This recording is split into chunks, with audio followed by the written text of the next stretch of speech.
Hello, everybody. Today I have with me Dr. David D. Friedman, not the Hawaiian artist David Friedman, or the composer David Friedman, or the Fix What's Wrong with Government David Friedman, or the 15-year-old David Friedman, or the 18-year-old David Friedman, or the legendary pornographer David Friedman, or even the economic journalist David Friedman, but the anarchist, anachronist, economist David Friedman, son of one of my personal intellectual heroes, Milton Friedman.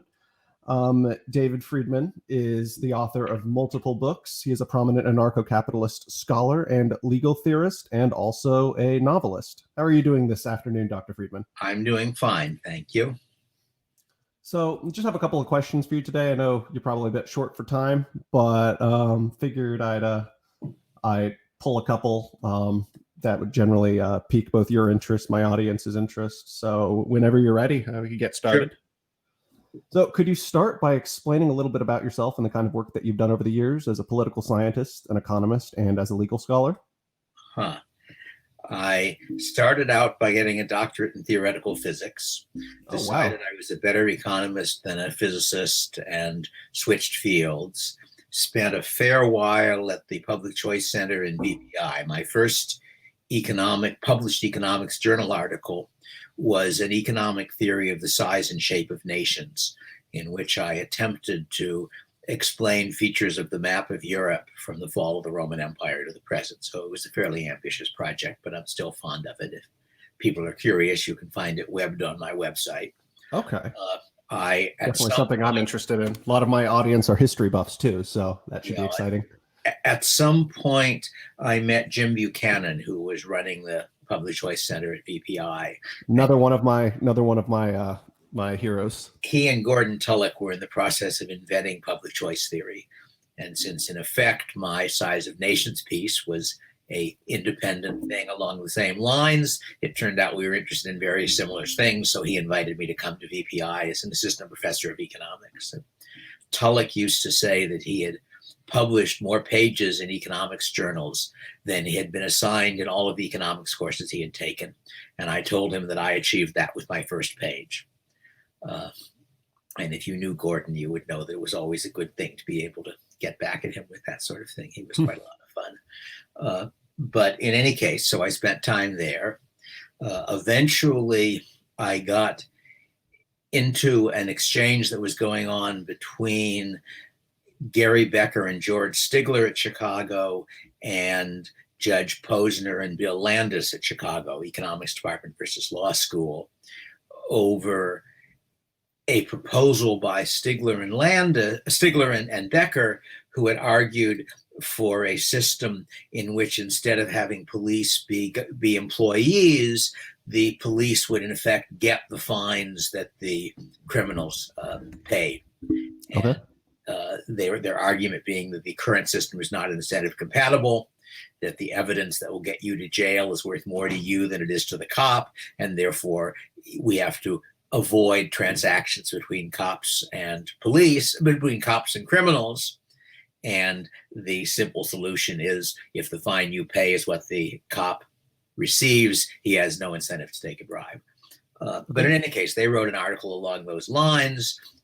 Landis and Posner wrote a rebuttal pointing out some questions that had not been considered in the original article, and that once you answered those questions, what they were really doing was reinventing tort law.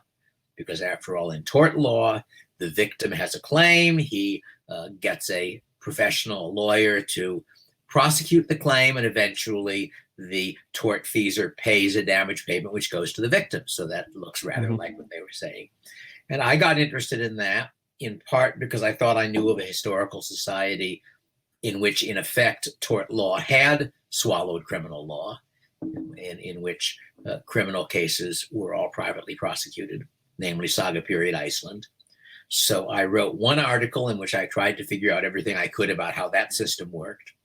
And I also got interested in part of the theoretical argument and wrote another article in which I believe I demonstrated that a problem with the Becker-Stigler system that Posner and Landis thought was insoluble could in fact be solved in a straightforward way by a slight tweak in what the rules of the system were.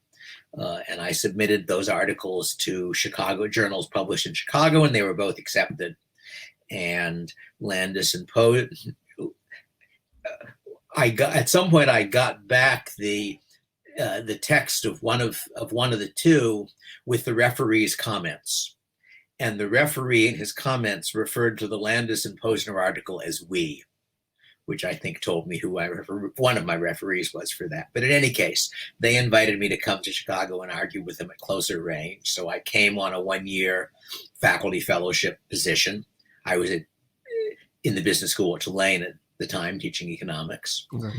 They invited me to come for longer. Tulane wasn't willing to give me more years of leave, so I resigned from Tulane and moved to Chicago. And I then spent about something like 10 years as a faculty fellow in the law school at Chicago doing stuff. Eventually, it became clear that Landis and Posner were not going to persuade the rest of their colleagues they needed another economist on the law school faculty. And I got a position in California at Santa Clara University in the law school. And that's where you are now? Well, I've retired at this point. Geographically, that's where I am now. And I'm still officially an emeritus professor, which means that if we didn't have a COVID pandemic, I could use the library. But I'm effectively independent at this point. So that would be the sort of my academic career, more or less. And what I've been doing, what I did for about the last 30 years of it, was the application of economics to law, which turns out to be quite an interesting project. And other than that, back while I was still a postdoc in physics, before I switched fields, I wrote a book called The Machinery of Freedom, which is still, the third edition is still going, and quite a lot of people seem to have read it and found it interesting. Yeah, most famous book. Well, one of the, basically the first edition had 3 sections, and one of them was sort of general, one of them was sort of general arguments about private property and things like that, and one of them was very specific proposals, essays, some of which had originated as articles I'd written when I was the token libertarian columnist on a conservative student magazine. But one section was a sketch of what a society without government, but with private property and law and such might look like. So it was an attempt really to build a conjectural society along those lines and to analyze how it would work. We'll get to that. We'll get to that in a second. I have a couple questions regarding that later on. But I was going to say that my most recent nonfiction book is a book called Legal Systems Very Different from Ours, which looks at a bunch of real world legal systems. And one of the conclusions from the work that led to that was that when I wrote Machinery, I was really reinventing the wheel, because my conjectural system had a good deal in common with some real world systems, except that mine was a sort of modern society, high division of labor version, whereas theirs was something a good deal simpler, but has existed in a variety of societies. I have a chapter in the legal systems book which discusses how those systems worked. So you consider yourself to be a libertarian, and more specifically an anarcho-capitalist. Correct. Generally anarcho-capitalism, when I think of it at least, it generally equated more with the Rothbardian tradition, and it's known traditionally to apply a more rationalist approach to economics and a natural rights approach to law. But could you please lay out how your more empiricist, utilitarian, and incrementalistic variant of market anarchism differs from other kinds? Yeah. I wouldn't call myself a utilitarian. If you look up utilitarian in the index of Machinery. Maybe consequentialist would be a better way to say it. Yes, the entry for utilitarian in the index is utilitarian, why I am not. Okay. But no, what I would say is not that I am a consequentialist, but that I think that the right way of arguing for libertarianism is consequentialist. Oh, I 100% agree with you there. That is to say that I don't think, contrary to both Rand and Rothbard and some other people, I don't think we really have good persuasive arguments for our moral beliefs. I don't think you can say we observe that many people believe certain things, but if somebody says, I don't believe that, we don't have a good answer to it. On the other hand, I think we do have pretty good arguments for our economic beliefs, not perfect arguments. There are reasonable people who disagree with us, but pretty good arguments. And therefore, I think we're better off. I guess the way I would sometimes put it is that given the actual range of moral beliefs, of normative beliefs out there, I think what we want would be better from the standpoint of almost everybody than the alternatives. And therefore, we don't have to persuade people to want what we want. All we have to do is persuade them to be in favor of the set of institutions we're in favor of. That would be the simple argument. On the economics side, I don't know. I'm not sure I would accept the term rationalist for people I would disagree with. But the idea that economics can be done purely a priori, which is, I think, pretty much the view that Rothbard seems to hold. I think of like Rothbard and Hoppe. That's generally there. Yeah. I don't think it's the view of anything like all people who call themselves Austrians, but it's what I think of as a sort of the extreme or the hardline Austrian position. I don't think it's a defensible view. That is, I at least find it very difficult to think of any real world proposition at all that you could show with confidence on pure a priori economic arguments. That the economic theory, in order to get results, it depends on some assumptions about utility functions and about production functions, about what people value and about how you get things.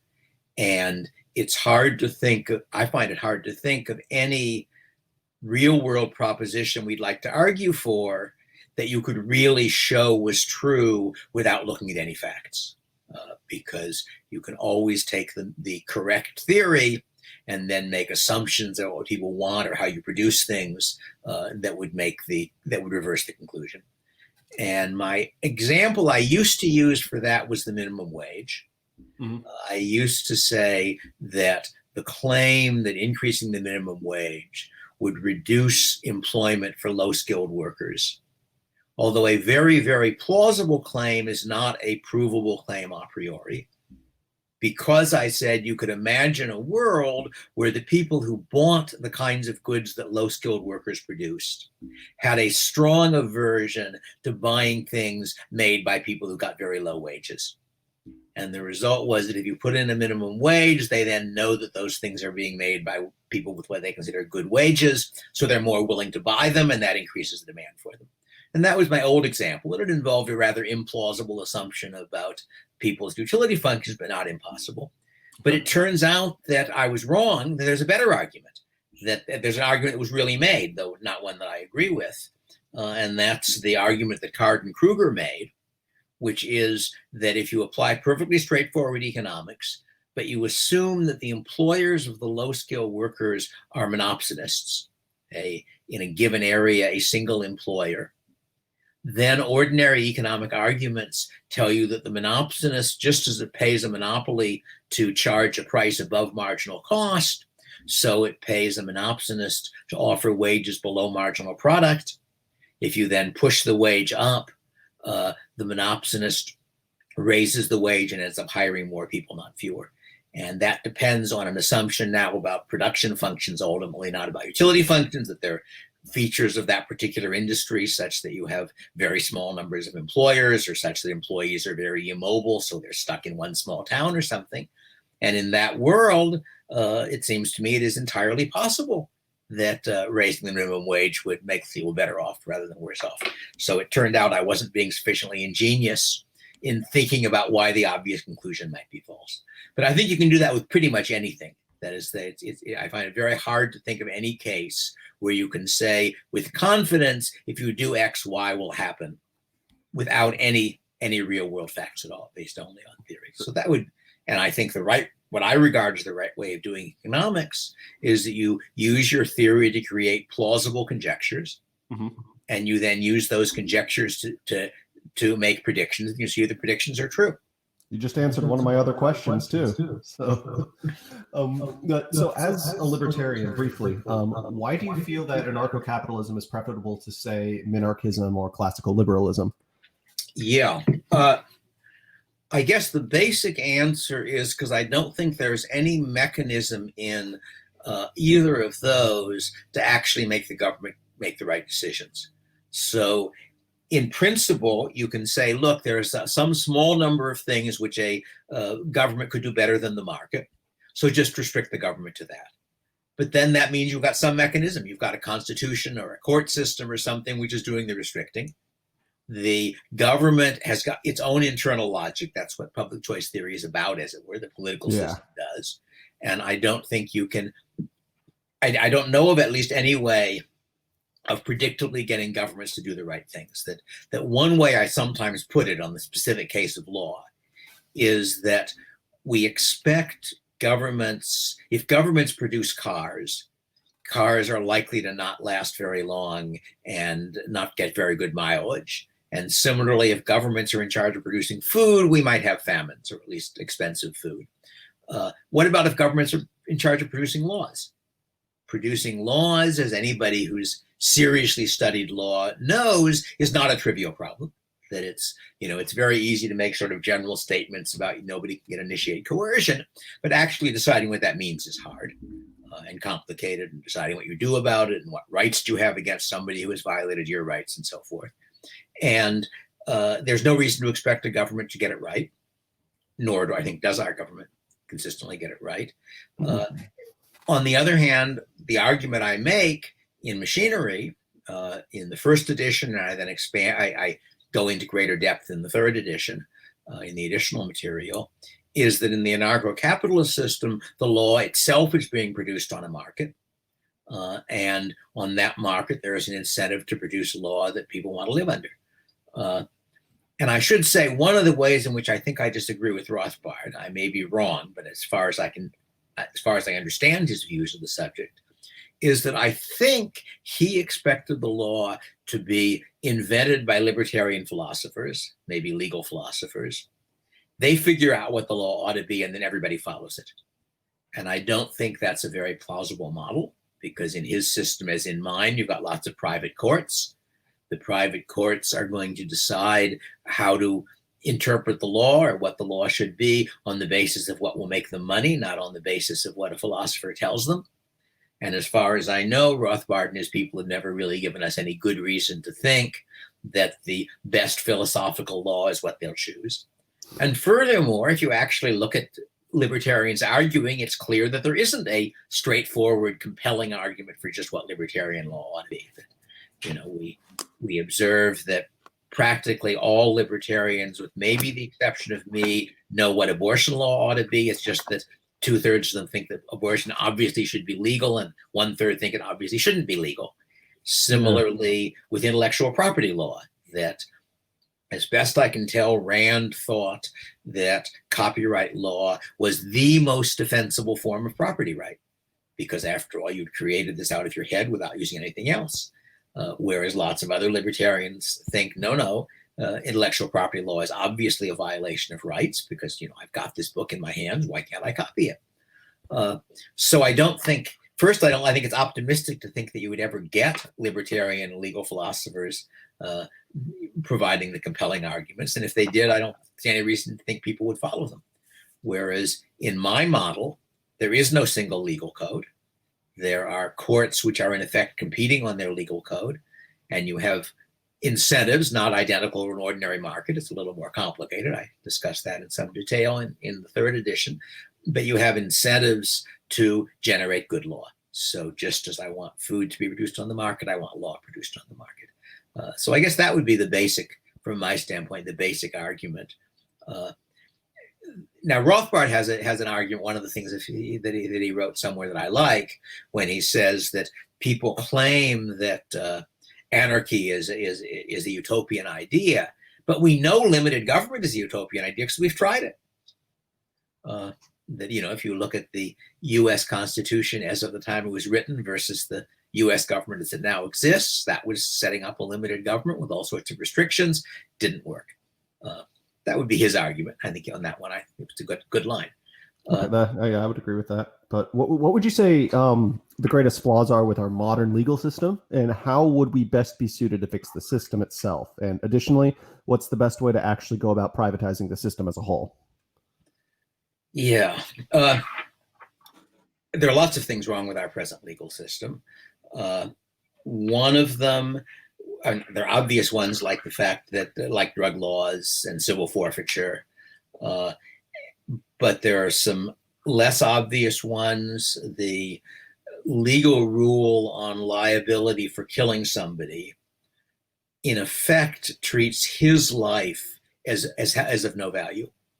And this is true in common law, I should say, that insofar as it is not entirely true, that if you tortiously kill someone, if you carelessly but not intentionally, so it's a tort, not a crime, kill somebody, in common law, his claim against you for dying dies with him. So you do not, in fact, owe any money to anybody. In modern law, due to statutory changes, you owe money to other people for the cost to them of his dying. So if he's got a wife and he would have, the man you killed would have kept on supporting her, then you owe her damages. And that makes no sense. That what you want is a system which takes account of the fact that people's lives are worth value to themselves, primarily to themselves.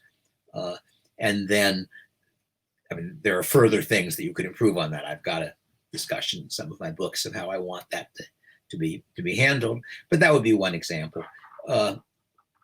But more generally, I think there's a good deal to be said for something along the lines of what Becker and Sigler originally proposed, for a system in which you treat you treat a lot of things we call crimes should be treated arguably as torts.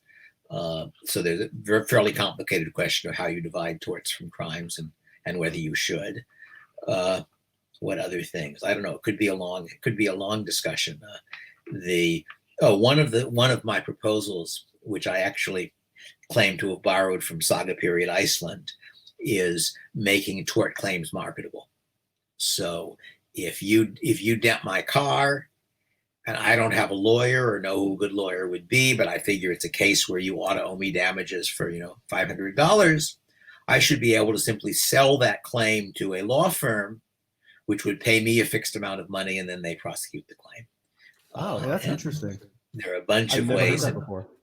There are a bunch of ways in which that would make the system work better, I think. And in effect, that's what they had in Iceland 1,000 years ago. So I like to claim that the modern American law is a mere 1,000 years behind the cutting edge of legal technology. Okay. But I could give lots of other examples, but I'm not mainly a legal reformer, though. I'm mostly interested in understanding stuff. Okay. Moving on to your father, there have been a number of posthumous criticisms of his ideas following, especially in the days of the 2008 global financial crisis and the Great Recession. For example, Nobel Prize-winning economist Paul Krugman, who remains an open admirer of much of your father's work, has criticized his reliance on markets as a source for solving every problem as having been misplaced. At least those are in his own words. And on the more left-wing side of things, author Naomi Klein, who's a staunch critic of liberalism, wrote an entire book blaming the ideas of your father as being the sole reason behind the rise of modern corporatism, quote unquote, increasing economic inequality and disproportionate misallocation of capital we've seen throughout the 21st century. Yep. Linguist and political scholar Noam Chomsky has also uttered similar criticisms. What would you have to say in response to these criticisms of your father's ideas? I'm reminded of one of George Stigler's lines, which is, anyone can win an argument with Milton when he's not there. So these are arguments that could have been made a little earlier. But in any case, yeah, Naomi Klein, as far as I've seen, can tell by looking at her stuff, she's not an honest critic of anybody.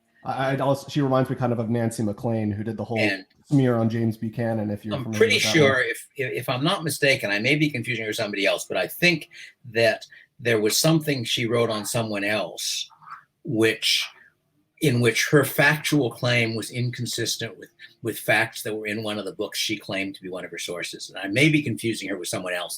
The claim was, I happen to know about it because it had to do with internal libertarian matters. The claim was that the term the Kochtopus for the Koch Foundation. I think that was Nancy McLean who wrote that book on Jim Buchanan. I think this is something earlier than her. Okay. The claim was that originated as an attack with regard to the Koch's attacks on, I think, Obama, but on someone relatively recent. And in fact, it was a term that originated in intra-libertarian fights a couple of decades earlier than that. And that fact is documented in a book that was in her list of sources for what she was writing. That sounds like an intro. But I may be wrong. It may not have been Naomi who was the one. That definitely sounds like a libertarian infighting term now that I think of it. And so so anyway, so that was sort of one small case, but yeah, I don't do macroeconomics, so I'm not really competent to say why things happened as they did in 2008. And given that on the whole, the world mostly hasn't taken my father's advice, they have in a few things. We've got floating exchange rates now, and we abolished the draft, which was one of his major projects. But the size of government has not shrunk. Amount of government regulation has not shrunk. So I think sort of blaming him for the current problems is not very plausible. But I'm really not in a very good position to analyze those particular arguments, and I mostly don't spend my time defending my father, since he did an adequate job of that himself. Okay. And there are other people who can,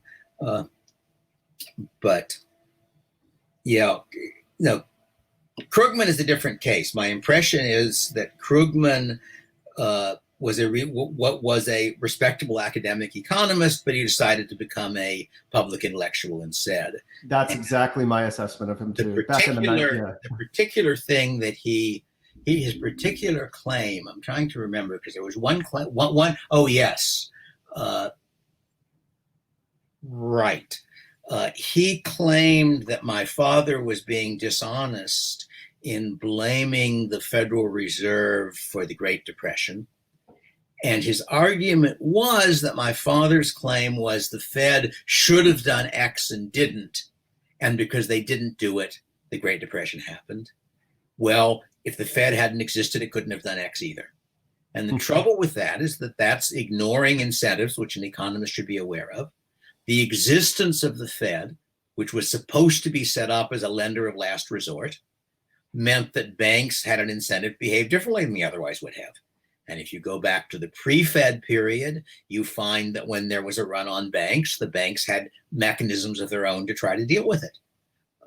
So the claim that the Fed, that the world without the Fed would have been just like the world with the Fed when 1929 came around doesn't make any sense in terms of the banking system. And therefore his argument collapses. And that was the one thing where I came across something of his. I did read a book of his, but it was written back, I think, when he was still an academic. Back in the 90s, like around there? Yeah, I've got it in here somewhere. And what was interesting about that book was that my interpretation reading the book was that it started out as an attack on right-wing economists from the standpoint of left-wing economists. And it ended up as an attack on politicians left and right for misusing the work of economists for left and right, which I may be wrong, but that was at least my interpretation at the time. This was books up on the shelves behind me, so I could find it if you really cared, but it doesn't matter very much. So no, my impression of Krugman is not very favorable, but I don't really know his stuff very well, and I try not to talk too much about things I don't know. Okay. So as of the recording of this interview, it is the last full day of Donald Trump's presidency. Some of your father's former colleagues, such as Dr. Thomas Sowell and the late Dr. Walter Williams, declared, albeit reluctantly, their support for President Donald Trump when he was up for re-election. While I'm not necessarily asking you whether to speculate on whom your father would have voted for, what would you say his thoughts on the Trump presidency would be were he still alive today? My guess is that, like me, he would have voted neither for or against. That is to say, he would not have supported either Trump or Biden. Mm-hmm. And I didn't, of course. Yeah, neither did I. I guess my view really is sort of a plague on both your houses, that Trump was a demagogue. Trump probably made a bad situation worse in terms of political divisions in our society, that the fact that it looks as though at this point something like a quarter of the population really believes he won the election, when as far as I can tell there's no decent evidence for that at all, is disturbing, because now it's not all Trump's fault. Part of it is the fault of the other side, which was in fact blatantly dishonest as well in their critiques, so to speak. So that at this point, I don't think one can regard the New York Times as a reliable source of information, or many other which is part of the problem, of course. But no, Trump, he was a demagogue. I don't think he was on our side, so to speak. He was opposed to the sort of intellectual elite, political elite, which on the whole largely deserves to be opposed, but he wasn't opposed in favor of anything particularly good. Two of his main programs were trade barriers and immigration barriers, both of which both I and my father were against. So no, I wouldn't say that he would have been a supporter of Trump, but I don't think he would have been somebody who said you should vote for Biden instead either. Okay. But that's just a guess, since he wasn't there to make that decision.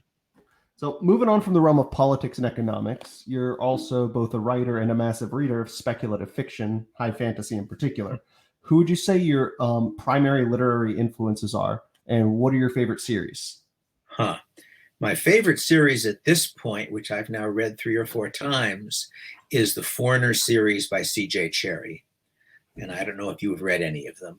I've never even heard of him, but I need to take a look at him. Cherryh is a female, Carolyn Cherryh. Oh, okay. She's been writing for a very long time. I think she's written about 70 books. And they aren't all very good, but a large fraction of them are. My first novel, she was one of the 2 people I dedicated it to, because I was doing something she did better, namely the sort of thing that isn't really fantasy, but is a historical novel with made-up history.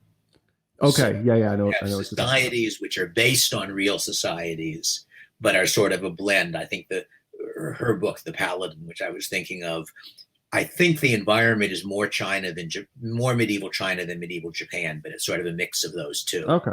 Or maybe more Japan. Hard to tell which it's more of. But East anyway, Asia, yeah. Yes, and it's a very good book. It's one of my favorite books. And I was doing the same thing in my first novel, and so I dedicated it to her, and I dedicated it to the author of the book, Alexander the Great and the Logistics of the Macedonian Army. Because it's a really neat book. It's a history of Alexander's campaigns with all the battles left out. Because what the author is interested in is the problem of how you keep an army that size from dying of hunger or thirst. And he's arguing that a lot of what Alexander did can be best explained in terms of that problem. So it's a neat book. But then in my novel Harold, I had what I thought of as logistic warfare. That you have a military force which, in a sense, can't afford to take very large casualties. And therefore, the warfare is largely a matter of maneuvering things in such a way that the other side is in a position where if they don't surrender, they'll starve. And so that was sort of fun. But the Foreigner books, which are the ones I said that I've been reading, part of what's impressive is that there are at this point something like, I think, 18 of them. And she's managed to keep it interesting through that. And it's the basic framework is a planet inhabited by aliens called Atavi, and a human starship got lost, ended up building a station in orbit of this planet. The Atavi at this point are in roughly steam age technology. That is their, some like early 19th century maybe, technology. For various reasons having to do with conflicts among the humans, a bunch of humans end up parachuting down to the, sort of in desperation, to the planet. They initially get a friendly response from the Atavi, then trouble exists, there's a war between them, and there's eventually a settlement in which the humans get an island, sort of New Zealand size. The Atavi have the rest of the world, and there are very limited contacts between them, and it's agreed that the humans will feed the Atavi human technology slowly enough not to disrupt the Atavi society. That's interesting. That's 200 years roughly before the story starts. Oh, okay. You get a little bit of a prologue kind of stuff giving you that, and it then skips forward. And the protagonist in the first, 10 or 12 books, I suppose, is the one human being who is authorized to interact with the Atavi. He's the sort of translator diplomat, as it were. And he is in charge, in theory, with controlling what human technology gets to the Atavi. And there are very strict restrictions on interaction between the two species because things went bad before. And they went bad before, at least the story you're told in the early books, I think she changes it somewhat later on, is that the fundamental problem, the Atavi look like humans. They're somewhat larger than we are, black-skinned, golden-eyed, and stronger than we are, but pretty much like humans. They're better mathematicians than humans are, and they have to be because the Atavi language essentially requires you to do running arithmetic calculations while you're speaking, because things like the number of items in a list are significant, that 4 is an unlucky number, as it were. So the only reason you would say A, B, C, and D is so that the listener will know that you're about to come up with an E. That's a sort of very simple example, but it's sort of neatly done. But the result is that you have to be very good at math just to speak the language, which the protagonist is. But in any case, the big difference that you're told early on is that their hardwired emotions are different. So the terms like love and friend don't mean anything to them, don't make any sense to them. They have a different set. They've got, in particular, an emotion which is called manchi, which can be very roughly translated as loyalty. But it's an emotion which, unlike love, is asymmetrical. That A has manchi to B, that results in a very different relationship, B to A. And it's basically the relationship that ties together something like a clan. So you have a bunch of people who have manchi to their clan lord. That means from their end that they will get in front of a bullet if necessary to protect his life. It means from his end that he feels he ought to be making sure that life goes well for them. Okay. So it's a sort of a hardwired emotion that drives something that feels sort of like a feudal or an aristocratic society. I'm going to have to stop you there for a second because I wanted to talk about another one of your favorite authors. So you've noted before that you're a fan of the late science fiction author Robert Heinlein, one of the so-called big three. Yes, I haven't read anything of his recently. He hasn't written anything recently. Well, no, yeah, but what drew you to his works initially? Like, is it the political overtones that pervade through his novels? That couldn't have been initially because I started reading him quite early. Oh, so okay. He was an extraordinarily good storyteller and had interesting ideas in many of his books. So one of his books I like to cite because it was one of the reasons I became an anarchist, and that's Moon is a Harsh Mistress. I was actually about to bring that up. Yeah, ANCAP's Moon Revolution. Anyway, going back just to Cherry for a moment, she spins out sort of for, I suppose, 10 or 15 years, the interactions of the two societies, which are changing over time. The protagonist, she eventually introduces a second sort of dual protagonist and is alternating between them, who's an Atavi child, in fact, a very bright child. So she does a very interesting job. So that would be my favorite current series, I'd have to say. But Moon is a Harsh Mistress was interesting, aside from being just a good story, because I thought at the time that the free market was the right way of doing everything, but you had to have a legal framework produced from the outside, an exogenous legal framework that operated within. And I really thought I sort of had a theorem I could prove, though I hadn't actually done it, that had to be the case. And Heinlein gave an imaginary description of a society where that wasn't the case, of a society where you had rules that were enforced, but you had no government. A theorem is destroyed by a single counterexample. So the fact that there could be such a society, and as far as I could tell, it was an internally consistent description, meant that there might be other such societies. And so I then started thinking about what the equivalent of that would be in the world I actually lived in, not the moon of his story. And that's what Machinery of Freedom came out of. So anyway, that would be the direct connection. But other than that, I've read not all, but most of Heinlein's books, and I've enjoyed them. And there are other people I like. Lois Bujold is another first-rate writer. who I've enjoyed very much. I've been reading some Patricia McKillop, who's much more uneven. She's writes a very sort of poetic kind of fiction, but I'm not sure, at least with one exception, I think her plots don't really hold together satisfactorily. Yeah, that's why I think like sometimes when you're looking at an author, I like to separate the writer from the storyteller, because there are some really, really fantastic writers who are subpar storytellers and vice versa. Yeah. One of the things that strikes me reading people I like is how much better they are than I am. That is to say, I think my books are worth reading and I enjoyed writing them. But there are things that Cherry does or McKillop does that I certainly can't do, and I'm not sure I would be able to do even if I had started back when I was 20 trying to be a better writer. And that's interesting. It's interesting sort of seeing what things they are doing with their writing. In particular, I think both of them have prose that's much more like a movie, in the sense that you're seeing much more of what's happening around. Whereas I occasionally put in references to sort of the outside world, but most of what's happening in my story is interaction among people, not the environment, as it were. But as Cherry is, I don't know if Cherry is my favorite, but she certainly, there have been a number of series of hers that I've read that I thought were very good. But the same thing is true of Bujold, that Bujold wrote a whole bunch of science fiction, most of it linked together. The Vorkosigan saga, I think it's sometimes referred to.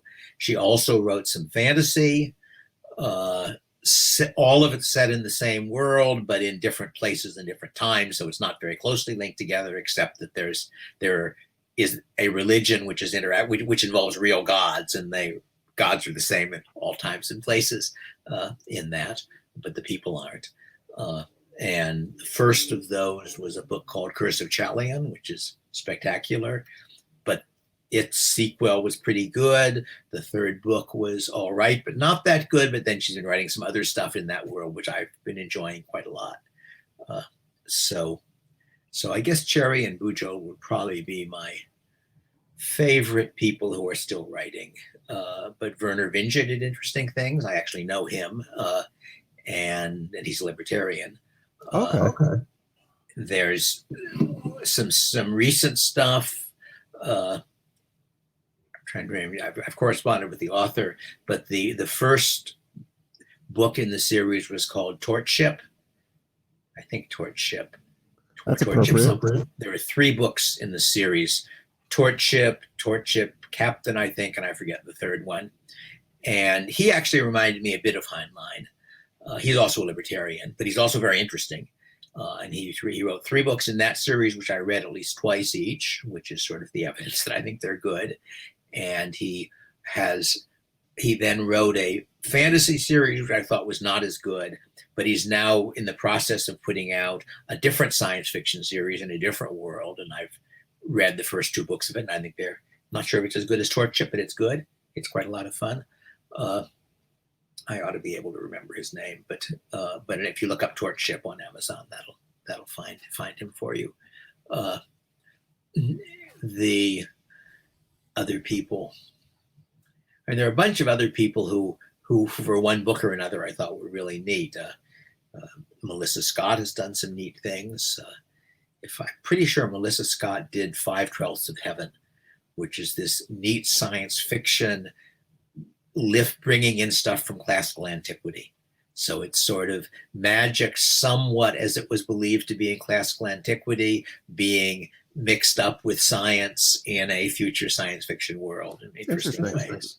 So like the idea of like the Moira and Fate, and the 5/12 of Heaven is a speed in her world. It is a description of how fast a spaceship can go. And the military spaceships in her world, she's lifting the category terms from the categories used for warships in classical antiquity. Oh, okay. And that was really quite neat. A 50, for example, a Pentecoster. And So anyway, that was quite a lot of fun. Somebody who sort of had a different intellectual background from somewhere. But if I've got it right, and I sometimes confuse authors, she's also the person who wrote the book The Game Beyond, which I liked because, like a fair amount of science fiction, it had a future feudal society. But it was a future feudal society where first she had thought about what a feudal society would actually look like in a modern technology world. And second, she thought about why it existed. And you realize partway through the book that the conditions that made feudalism the right set of institutions for those people in that time no longer exist. And therefore, the society is sliding back towards something more like a conventional, to us, structure. And I thought that was just an intelligent thing to do, to actually think about far future feudalism instead of just lifting it as a plot. But other people, Niven is maybe the best idea person, certainly one of the best idea people in modern science fiction. Pournelle is a very good storyteller, and some of the Pournelle-Niven jointly done stuff is very good. So those would be other people I think highly of. The Mode in God's Eye has a bunch of neat ideas, and I sort of like the fact that the paranoid Russian admiral who's being very, very super cautious turns out to be right. And he's right in part because aliens don't have to be evil or wicked to be dangerous. And so the story is set up in such a way that you have these rather, on the whole, rather attractive aliens, and various features of their situation are such that they are a dreadful threat to us. Anyway, it's a neat story. So those would be all, but there were quite a lot of good people in science fiction. In terms of fantasy, I read The Lord of the Rings very early. I had to wait. As we all do, yeah. Well, I had to wait for the second volume to be published. Oh, wow. That was a while ago then. And when I was in 9th grade in a junior high school in Palo Alto, which would have been maybe 1956 or so, I was part of a Tolkien fan group among my fellow students. And that was pretty early for those things as well. So you know, I've read Lord of the Rings many times, but I haven't reread it in the last year or so, I don't think. Maybe I have once, but certainly not as often as I once did. And that's very impressive writing. But other than that, who else is good in fantasy? But I'm currently reading The Wheel of Time. Have you ever read that series? No, I think I started the first book and didn't like it enough to continue. Yeah, no, that's like one of those series where you either love it or hate it. Apparently, yeah. It took me forever to get into the first one. It starts off very slow. Yeah, another author who I think high level is Pratchett. Okay, I've actually never read Pratchett before. My son was a Pratchett enthusiast, and he had me read the first Discworld book, and I stopped it about halfway through and decided I didn't like Pratchett. And he then eventually got me to try something else, and it was really good. And it turns out the first one is really a pretty bad book compared, certainly by the standards of his later writing. Mm-hmm. And Pratchett is somebody, he's very bright, he has interesting ideas, and he's not taking things very seriously. So he's a lot of fun. He's a talented writer, and he's written some other things. It's got a bunch of Discworld books, but then a few other books in other settings. Unfortunately, he's no longer alive. He had premature Alzheimer's. Yeah, how was he passed away? What, maybe 2015? I think. I don't remember, something like that. Something like that, yeah. I wouldn't be surprised if he killed himself, although it certainly, if so, that's not public information. That would be unfortunate. Yeah. Well, it wouldn't be unfortunate if that's his decision to make. If he concluded that his life was really over and he didn't want to have a tag end when he couldn't talk, when he couldn't think anymore, which can be pretty grim. But in any case, but I could be wrong. That's just a guess, because I'm pretty sure that he had campaigned for legalized suicide, and I know. Okay, that would make sense then. And I know about the Alzheimer's stuff, so that's the basis of my guess. It could be a mistaken guess. Okay. Anyway. So who else? I'm sure I'm leaving out some people. I've got a lot of shelves full of books, but those would certainly be some of of my favorite science fiction fantasy authors. I Well, you're also read also some historical novels and also some mysteries. I'm a fan of Rex Stout, for example. Oh, let me just say this real quick. It was an interesting article I read. I forget where it was, but it was basically talking about sort of the epistemological political undertones behind certain genres, and the conclusion that was made was mystery tends to be more progressive, fantasy tends to be more conservative, sci-fi tends to be more libertarian. What would you have to say about that? Huh. It's an interesting claim. Because, like, for instance, fantasy, you see that, like, just the name of one of the Lord of the Rings book, The Return of the King, restoring the old order, more or less, the ancien regime. And then you see Heinlein with science fiction. Then you also see that with Frank Herbert, Arthur C. Clarke, and who was gonna Philip K. Dick. But Asimov is certainly not libertarian. No. He was more. There are a number of non. I'm not sure if the generalizations work. I'm trying to think for a minute. If you go to mysteries, Dorothy Sayers is one of the best novelists in the mystery genre, and she is certainly conservative. Then I think same with Chesterton too. I mean, Chesterton was he's libertarian, really. Really, Chesterton? Yeah, he's somewhat nutty libertarian, like lots of us. But I think he's more nearly libertarian than conservative, although you can think of him. Okay, yeah, I guess I can see that. And he's less conservative than reactionary, actually, since it isn't the present state of England he wants to conserve. It's features from the distant past. I mean, he's still angry about the nationalization of the monasteries under Henry VIII. Yeah. But anyway, Chesterton is another writer I'm very fond of, but partly as an essayist. And if we go away from fiction, Orwell is very interesting as an essayist. I cannot say that I'm really a fan of his fiction. I've read the sort of standard things, but there's a 4-volume Letters and Essays by Orwell, which I have read and reread and think is really good. A lot of interesting stuff there. Who else? I'm sure I'm missing somebody who I like, but going back to mysteries, I say Dorothy Sayers is very good. Rex Stout is very good. I've enjoyed Dick Francis, who's really not quite mysteries. He's somewhere in mystery and adventure. He's an English writer. It was interesting because he was a champion jockey before he became a novelist, which is sort of an odd combination. But his initial books are all set in the world of English horse racing. And then the later books, that's pretty niche. The later books, he tends to keep having an element of that sort of as part of his style. But I think what's going on is that when he starts writing, that's the only world he knows very well. After he's been a famous author for 20 years, he knows lots of interesting people doing other things. And so he writes books about their worlds as well. I think Francis is actually quite good.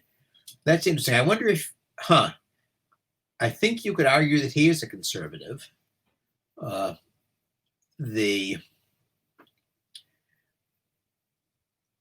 He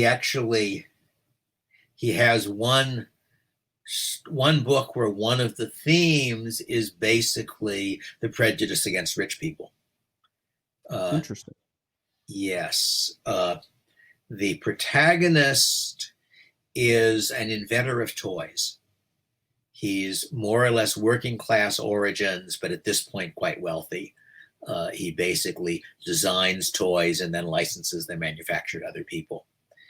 And he has gotten interested in horse racing, and he owns one or more horses, and he's discovered that his trainer has been cheating him on a large scale for a while, and he fires the trainer, and he's very unpopular, and part of the reason he's unpopular is everybody knows the rich guy is the villain, and besides, so he loses a little money he can afford it kind of attitude. And so that's quite a neat one. I'm afraid I don't remember the title. And there's a different one where the father of the protagonist, who's also a central figure, is a very successful speculator. And we never know how much money he has, but it's probably in the hundreds of millions is the impression you get. And he's a charming, somewhat irresponsible, but in some ways very talented guy. It's sort of an affectionate, but not entirely admiring portrait of a character, and has had multiple wives and multiple children, and they're sort of, it's a complicated book. That one is Hot Money, I think. I'm not sure I've got the title right. Anyway, Dick Francis is another interesting person to read. There are a lot of interesting writers out there, actually. But what else? you're also big into medieval warfare and reenactments. What drew your interest to historical battle recreationism? Well, the interest isn't specifically in battle recreation. I got interested in the Society for Creative Anachronism a little over 50 years ago, a few years after it was started. And that's a group that does medieval and Renaissance stuff for fun. And the most showy thing it does is medieval foot combat done as a sport. And I, growing up, knew I wasn't very athletic. I did do judo, and I wasn't bad at it, but wasn't good at it. But other than that, I thought of myself as sort of a non-athletic type. And I concluded many years later that part of the reason was that if I was playing baseball, the only time I played baseball was in gym in school, because it didn't interest me very much. And the other kids, it was something they did for the fun. And so, of course, they were better at it than I was. But in any case, the SCA was essentially a new sport. Nobody knew how to do it. And it turned out that I was pretty good. It was a way of doing medieval combat without actually getting people killed, but as a fairly serious sport. And that was a lot of fun. But also the SCA gave me opportunity to do lots of other things I enjoyed, so that I write poetry. And here was a place where I could actually write poems people wanted to listen to. I do storytelling. I've done that for a long time. When we drove, my parents lived in Chicago, but had a summer place in New Hampshire. So every summer we drove up to New Hampshire, which was about a 2.5-day drive at the time. And my father would make up stories and tell them to us as we drove. And sometimes one of the rest of us would do a story and say, well, and when I was in summer camp, I remember that sort of part of my role in the cabin was to tell stories to other people. No, that was exactly me at summer camp too. Like that was, well, that's one of the reasons I was willing to try writing a novel, because I had done a lot of storytelling.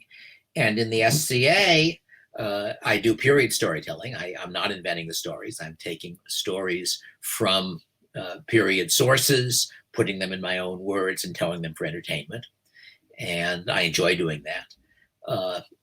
I like making things. So one of the things I got into was carpentry, making period transportable furniture. Transportable because for our purposes, it needs to be that, because you're not just doing this in your own house, and making things is fun. And I also got interested in making jewelry, which I had done a little bit of still earlier, and which is fun, and which I still do. I do lapidary work, cutting gemstones and a certain amount of fairly low-level silversmithing. One of the neat things about Facebook, by the way, is that I get to see the work done by people who are doing the same stuff I'm doing, but much better. And some of them are quite amazing. So that could be a long story. But in any case, the SCA has been, for me, a really interesting hobby for a very long time. I don't do very much in it nowadays. That COVID aside, I spend 2 weeks every summer camped out with about 10,000 other people doing medieval stuff, and I teach classes in various things. And for the second week, I run a bardic circle every night where I'm sitting by a fire. People are coming around and we're entertaining ourselves with poems and songs and stories and trying to create the illusion that we're really some indefinite time and place in the Middle Ages talking to each other. That's fun. My wife and I and our daughter do cooking from very early cookbooks, which is fun. Medieval European cookbooks generally don't contain unnecessary details such as quantities, temperatures, or times. It's a verbal description, essentially, of how you make a dish. So that's an interesting problem, as it were. Take these description and make something good following it. The medieval Islamic ones are better on that, actually. They quite often give you quantities by weight, not always. The earliest source we've done much from is a very large 10th century Middle Eastern cookbook by a man called Al-Warraq. But then you get medieval European ones starting about the 14th century, and 14th, 15th century. So we've done a lot of that. There are 2 books coming out of my medieval hobby are up on the web. And I'll be sure to link your website at the bottom where I'm gonna in the description because this is gonna go up on YouTube. Right. One of them is called A Miscellany, and it's about 300 pages of recipes, stories, essays, poems, a bunch of stuff related to the hobby. And we then took the cooking part of it and made that into a separate cookbook. So we have a cookbook which is called How to Milk an Almond, Stuff an Egg, and Armor a Turnip. References to 3 different recipe kinds of things. And that's got about 300 recipes in it. And it gives the original of each recipe and then how we make it.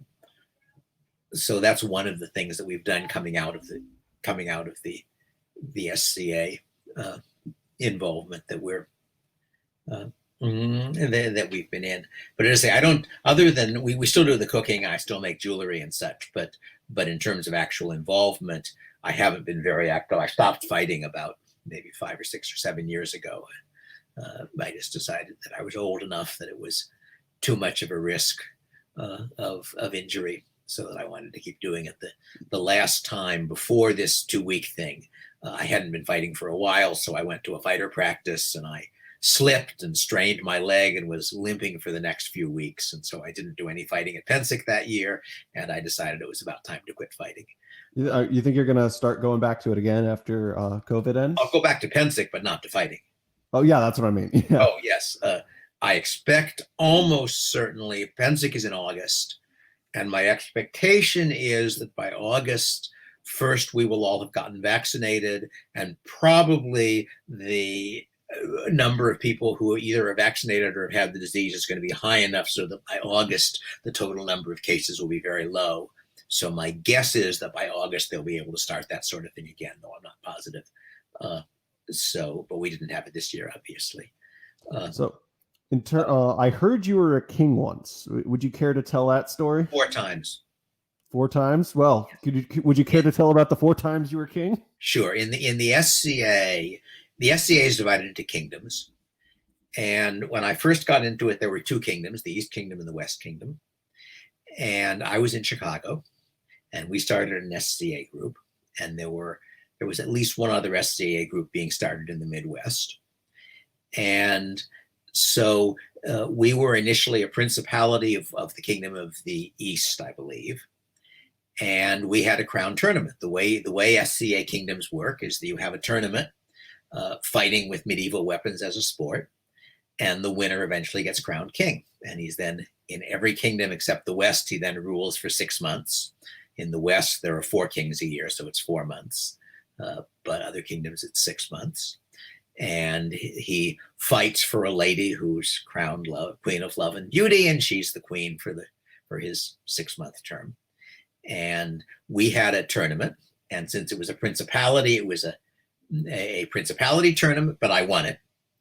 And it was then decided to make us the 3rd kingdom, so I got crowned as the 1st king of the Middle Kingdom. We then, when you're king, you're not allowed to fight for the throne, so you can't succeed yourself. But someone else won the next crown in the middle, and I won the 3rd crown, or the 2nd crown. The first one was a coronet, since it was for a principality. So I was the 1st and the 3rd king of the Middle Kingdom.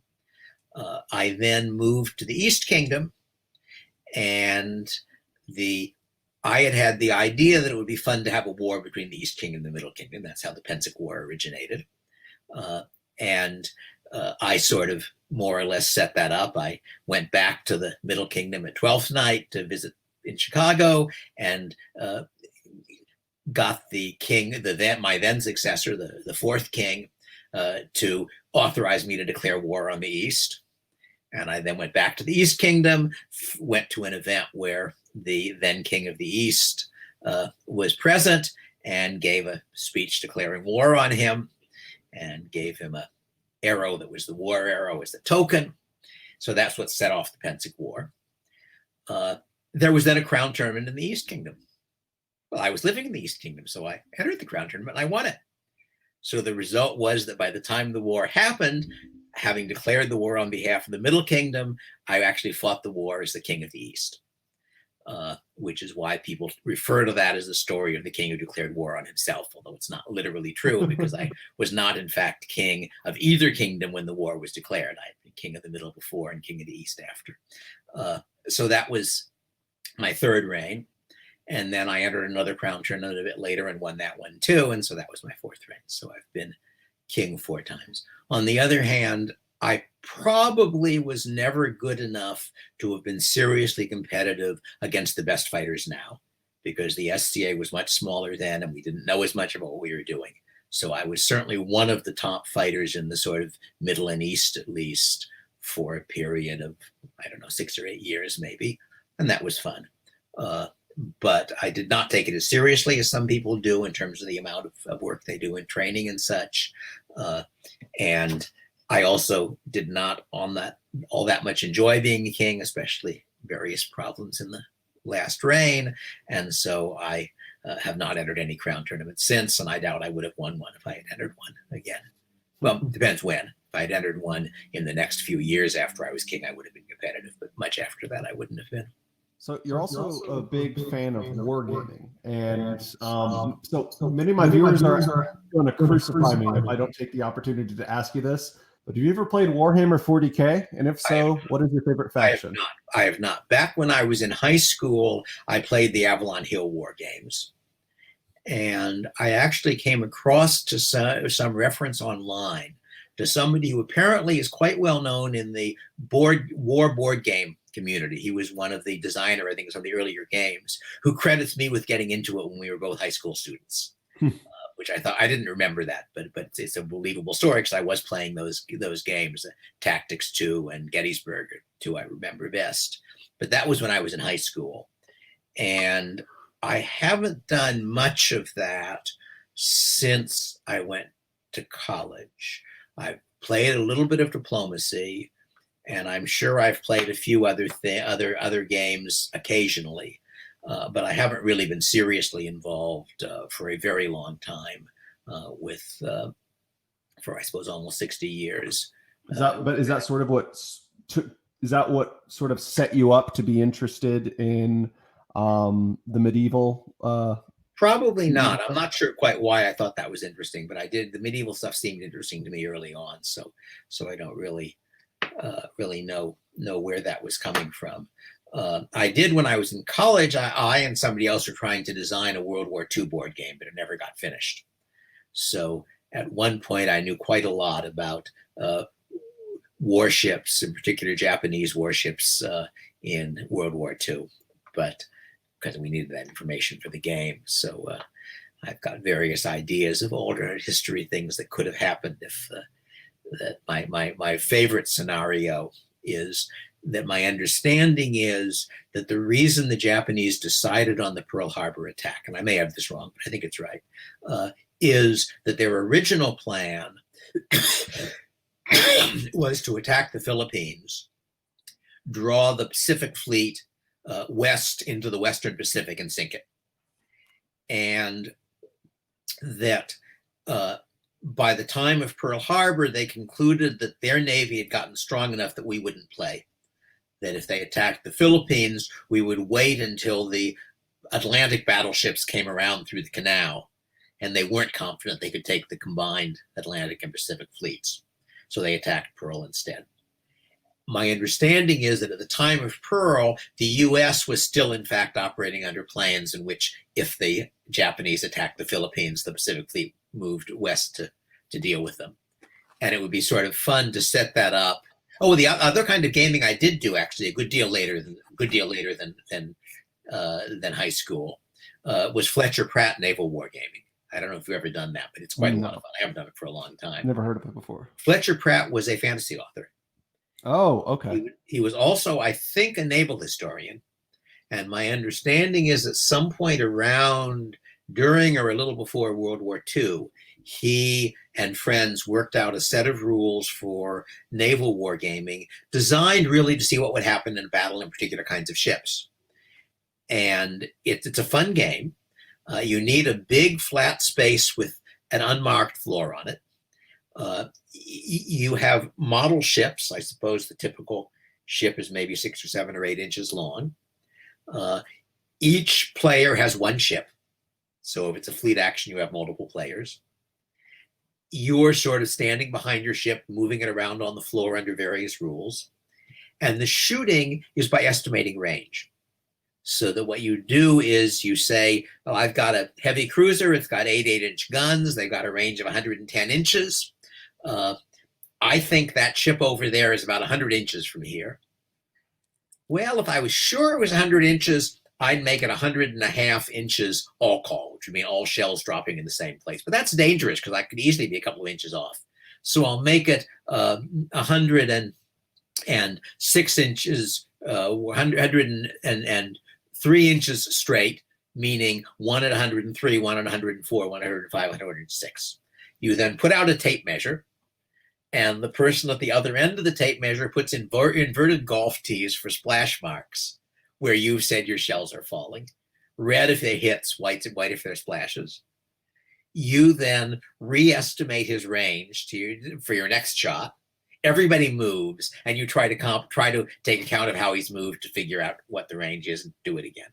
And the ships take damage, and they gradually. So I did that much later. I'd forgotten about that. I was probably doing that in my 20s or something. Okay. Yeah, definitely sounds like something that me and my audience would be interested in. Yeah, it's a lot of fun, but the thing is, you have to have a floor that doesn't have markings on it, because otherwise somebody can get the range of the marking and then use that to range ships in. Oh, okay. Yeah. Then that, or if you do have markings, you've got to take account of them. And there are rules for torpedoes, though I'm not sure if I ever played with them, but I know there exist rules in which you have torpedoes as well. But part of the reason I thought it would be neat to wargame the battle I was describing is that the Japanese at that point had 2 advantages that we didn't know about. They had Yamato, which was the largest battleship in the world. Yamato was equipped with special 16-inch guns. And what was special about the Yamato 16-inch guns was they had a bore diameter of 18.1 inches. They were labeled special 16-inch guns as a security precaution so that if information leaked, we would not realize that they were bigger. And they outranged any other naval artillery that existed at the time. And this is before they started using kamikazes too, right? Because that wasn't until like the last year of the war. Yeah, I don't know what the timing of that was. Okay. But the other thing was the O-92 torpedo, the Long Lance torpedo, was an oxygen-fueled torpedo, and it sizably outranged all other existing torpedoes, and we didn't know about it either. So you could imagine, and they had ships, their newer heavy cruisers carried, I believe, 8 tubes a side reloadable. So each of them could put, I think, if it turned around, 48 fish into the water. And one can imagine what would happen if they're operating within their range, but outside what everybody assumes to be torpedo range, and let fly at the American battle line. Anyway, could be an interesting thing. And of course, you have to, in order to do it right, you'd have to not tell the players what the battle was, because the players aren't allowed to know about the Yamato and the Long Lance. Oh, okay. You'd have to have a cover story about what this battle was that the Japanese player, of course, would know, but the American player wouldn't. Would this be like a specific scenario for like a larger game? That was an idea. I never did it, and it would take a lot of people, a lot of ships, a lot of players. But I liked imagining it. But anyway, Fletcher Pratt Naval Wargaming. I'm sure somewhere online you can find the rules for it. You then have to find somebody selling model ships, which I'm sure exists, and you've got to print out for each ship its ship card, which tells things like as it takes damages, how it degrades, how its speed slows down, and its number of guns and so forth. But that's I think the only serious. I'm sure I've played board war games a couple of times in recent decades, but very rarely. I haven't, it's probably been more than 20 years since I've done Fletcher Pratt Naval Wargaming for that matter, but it was well after I graduated from college and it was a lot of fun. Yeah. So starting to just wrap things up, is there anything you're working on right now that you're able to share with us, like any projects, whether fiction or nonfiction, that we could look forward to in the future? Both as it happens. Okay. My first novel was not really a fantasy, although Bain marketed it as a fantasy. My second and third novels are fantasies. They're the kind of fantasy where magic is a science. And part of the framework of the background is that they are set about 50 years after the magical equivalent of Newton. That is to say, magic has been a craft for centuries. And about 50 years before my story starts, someone began to figure out how it worked. And things change very slowly, but what he did is gradually working its way through the society, and that's what part of the plot is about. And I've self-published 2 novels in that setting, Salamander and Brothers. Brothers is a sequel to Salamander, set a few years later. I'm currently working on a third one, which is a prequel, not in terms of order of reading, I don't think, but it's set I suppose, about 18 years before Salamander, dealing with some events that are mentioned in the other books, but not in much detail. I haven't really started writing it, but I've been thinking about it for a year or two and taking notes and sketching outlines and stuff of that sort. My other project... Oh, sorry. I was saying my nonfiction, my main nonfiction project is that I decided maybe a year or so ago that I didn't have any good new ideas for books. But it occurred to me that I had been running a blog for 15 years, blog called Ideas, in fact, and that I had lots and lots of interesting stuff on that. So what I'm doing is converting my blog to 1 or more books. How many, I don't yet know. So I basically sorted all of my blog posts by topics, and I'm then going through each collection of topics, turning it into a section of a book. And I've done, I don't know, the first 10 chapters or something like that, maybe more than that by now. And if people are curious, looking forward? My draft, be looking forward? The drafts of it are up on my webpage. If you on the webpage, I've got a link to the current draft, almost current drafts of what I've got so far. And how long that'll take before I have a book worth, I don't know. But that's my current nonfiction writing project. I also have another project, but I'm not working on it at the moment, which is a collection of short works of literature with interesting economics in them. And that's also on my webpage. People are interested. People want to make suggestions. That's definitely something I'd definitely be interested in taking a look at. Well, it includes some Kipling. My audience would as well. It includes a story by Poul Anderson. That's another science fiction writer I should have mentioned, who I think highly of. And so, but that project I haven't worked on for quite a while. That's sort of, when I get bored with the other ones, I may go back to that one. Okay. So anyway, but I should also say, since I've been staring at your picture of Rudyard Kipling all this time, which is what you've got substituting for a picture of you, I'm very much an admirer of Kipling. More of his poetry than of his prose, but I think Kim is a spectacularly good I agree. Yeah. And I've read it multiple times. I think he's a very good short story writer. In particular, I like the historical short stories, the Puck of Pook's Hill and Rewards and Fairies, but a lot of his other things are also good.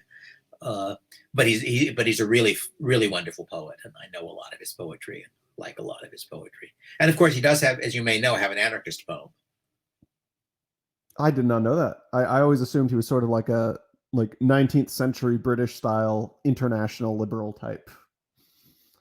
That would be much too simple. But, whether the state can loose and bind in heaven as well as on earth, if it be better to kill mankind before or after the birth.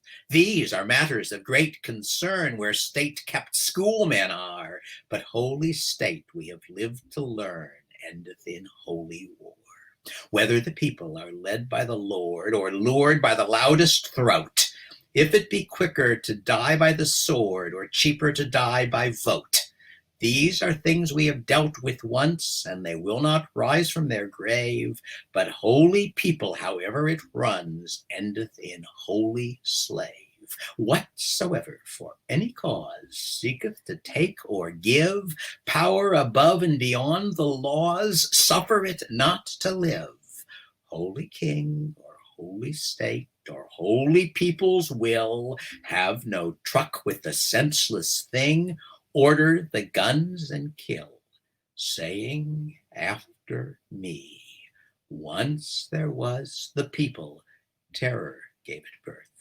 Once there was the people, and it made a hell of earth. Earth arose and crushed it. Listen, O ye slain. Once there was the people. It shall never be again. That is McDonough's song from As Easy as ABC, which is one of Kipling's 2 science fiction stories. Really? Yes. I didn't know he did science fiction. With the Night Mail is the other one, I think. Okay. So finally, what advice would you have to give to any either budding economist, budding writer of either fiction or nonfiction, or what advice would you have liked to have been given in your 20s, maybe, that you did not receive, that you would like to give to somebody, like in my audience, or just somebody like you when you were younger? I can't think of any advice I would like to have received. I guess for people who want to do economics, I think that at the moment there's much to be said for what I refer to as the extensive margin in economics, lifting a term from David Ricardo, that the intensive margin consists of trying to say something new and interesting about a question that smart people have been thinking about for 100 years, and that's very hard to do. The extensive margin consists of thinking of something that economics could be usefully applied to that people haven't applied economics to. So my old examples would be Jim Buchanan and Gordon Tullock doing public choice theory, applying calculus of consent, right? Politics. Yeah, that was their book. They did other things as well. Gary Becker applying economics to the family and to crime. He did both of those. The Peter Leeson would be my modern example. He wrote quite a good book on an economic analysis of the 18th century pirate industry, understanding things about how those ships worked and how they were organized. And he's written a number of other neat things on a variety of different subjects. He's got an essay on the ordeal system in the Middle Ages, where they dump you in water and see if you'll sink, or you pick up a supposedly red hot bar and so forth. And an explanation of how it worked. And he thinks it did work for not obvious reasons. And he's done a bunch of other things. So Peter would probably be the example I know best at the moment. But my Size of Nations article was the same sort of project, in which you think of an interesting question that economics might apply to. And I think that on the whole, there is no strategy that's likely to do good and important and original work unless you're awfully original. But that the strategy of doing that makes more sense than the conventional strategy, which is, what are the current hot topics? Is there some new mathematical technique that can be applied to them? Go. And I have other ideas as well, but that would be, as far as they have any general idea on economics. To people who want to start writing fiction. Yeah, I'm a poor advisor on that, because there are so many people out there who are better writers than I am. Well, anyway, thank you so much, Dr. Friedman, for coming on this evening. It was a pleasure to have you. You're very insightful on a variety of topics, not just economics and law, but also you have a very extensive knowledge when it comes to science fiction and fantasy authors, and you've definitely made a lot of recommendations of authors who I've never even heard of before. Yeah, well, Cherry and Bujold are the two I would suggest most strongly. If you haven't read, you want to try reading. Okay, I'll have to take a look at them then. But that's Cherryh is her name. It's somewhat odd spelling. But again, everybody, Dr. David Friedman, author of The Machinery of Freedom. I was about to say The Machinery of Friedman. The Machinery of Freedom, and a variety of other books. I will post a link to his website below. Thank you for coming on, Dr. Friedman. Thank you. I enjoyed it. Bye-bye. Bye.